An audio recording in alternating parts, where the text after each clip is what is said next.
All right, ready for a super quick deep dive into today's news from the Faroe Islands. Let's go. We're going to be checking out all the headlines, politics, news, sports, and weather. A little bit of everything. Yeah, perfect for anyone who's already familiar with the Faroe Islands, like you are. Exactly. We're going to be talking about the specifics, the kind of stuff that you don't normally get just from reading a headline.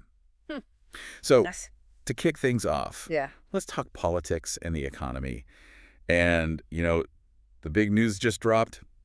There's a brand new fishing agreement between the Faroe Islands and Norway. Yeah, this is huge. They actually negotiated this whole thing online, which I think is pretty interesting. Yeah. And it means that the Faroes still have access to those vital fishing grounds. Right, absolutely crucial for their economy. Oh, yeah, definitely. Now, speaking of the economy, there's been a lot of talk about the Føroyar tunnel, Oh, the tunnel, right. that massive underwater tunnel project. Yeah, it's a big one. And a lot of people are kind of worried, Are they not sure if it's actually ready for the parliament to review it?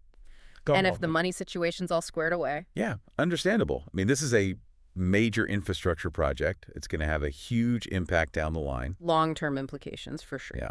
And then, on top of all that, you've got some disagreements popping up within the coalition government. Oh, right, with that electricity supply law. Yeah. They want to change it, but there's this sales clause, right? Yeah. And that's causing a bit of a rift between two of the big players in the government. It's definitely going to make things interesting to see how that all unfolds. For sure. And as if all of that wasn't enough, we have the national budget for 2025 just got approved. Oh, yeah, the budget, always a hot topic. And of course, people are already talking. There are concerns about potential cuts to education. And then there's always that, The spending. yeah, the government spending, which is always a sensitive subject. Always. Yeah, so a lot to digest there, but definitely some key areas to keep an eye on in the coming year. But let's Right. shift gears for a second. Okay. There's this proposal being tossed around about foreign workers. Oh, right. They're thinking of requiring them to provide criminal record checks when they apply for work and residence permits. It's a tough one, isn't it? I mean, they need skilled workers, right? But then there's the whole security angle as well. It's a balancing act for sure. So let's move on to some general news updates. First up, the Paul Watson case. Oh, yeah. Paul Watson, the activist. He's not being extradited to Japan, at least not right now. Wow. Yeah, this basically puts his legal battles with Japan on hold, though who knows what'll happen down the line. Right. It's definitely been a case that's captured international attention. Definitely. Okay. And on a different note, a new study just came out about seabirds in the Faroe Islands. Oh, right. And it's not looking too good, is it? Not really. I mean, they're saying that, unless fishing restrictions are put in place pretty quickly. Like, immediately. Yeah, the northern fulmar, the black-legged kittiwake, and the common guillemot, they could all face extinction in the islands. Which would be awful, obviously. And, it just underlines how delicate that balance is between their fishing traditions and protecting the environment. For sure. It's a tough one. But hey, on a brighter note, Okay. the Faroe Islands Red Cross, they've just made a big donation. Oh, that's awesome. Yeah, 1 million Danish kroner to help with relief efforts in South Sudan and the Philippines. Wow, that's amazing. Shows their dedication to helping out globally. Absolutely. Okay, now for something completely different. Let's talk sports. Some big news in Faroes football. HB, one of the top clubs, they've accepted a bid for their player, Samuel. Really? This could be a big move for them. Yeah, could be. And on the handball court, the women's team, they're out of the EHF Euro tournament. Yeah, they are. But you know what? They played really well. Definitely a lot to be proud of. Absolutely. And speaking of handball, the men's team just clinched a spot in the 2026 World Cup. That's awesome. And tickets are already on sale, right? That's right. And if you buy them before the end of December, there's a 25% discount. Sweet. So if you're a handball fan, get on that. Exactly. Now, let's wrap things up with a quick look at the weather.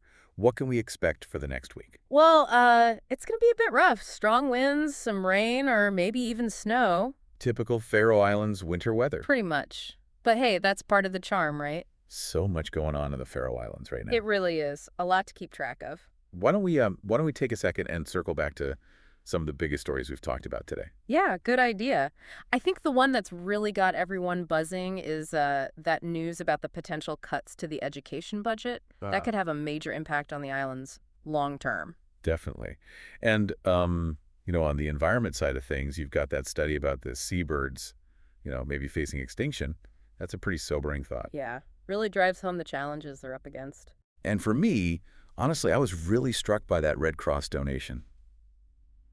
It's a really powerful gesture. Shows how committed they are to helping others, no matter where they are. Yeah, exactly. Even a smaller nation like the Faroe Islands can step up and make a real difference globally. It's pretty cool. It is. It's inspiring. So, taking all of this into account, the economic concerns, the environmental challenges, even the achievements in sports, what does it all mean for the future of the Faroe Islands? What kind of future do you see emerging? It really makes you think, doesn't it? The Faroe Islands, they're dealing with some pretty tough issues, trying to find that balance between holding on to what's always been there and moving forward. It's like they're at a crossroads. Exactly. And there's so much to consider, the economy, the environment, what's going on in the rest of the world, even their own politics. It's a constantly changing story, for sure. Makes you realize that even a place that seems far away, like the Faroe Islands, is still very much a part of everything else that's going on. Yeah, absolutely.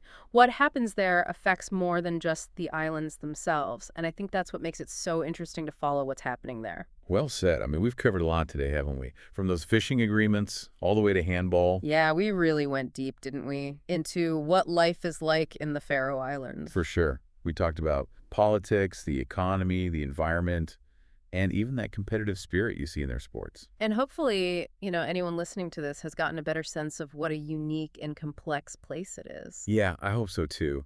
And if anything we've talked about today, piqued your interest, we encourage you to keep looking into it, explore those stories further. There's always more to discover, to learn, to understand. Who knows, maybe you'll even get the chance to experience the Faroe Islands for yourself one day. That would be amazing. Yeah. But until then, keep exploring, keep asking questions, keep digging deeper into the world around you. And we'll be back for another deep dive soon.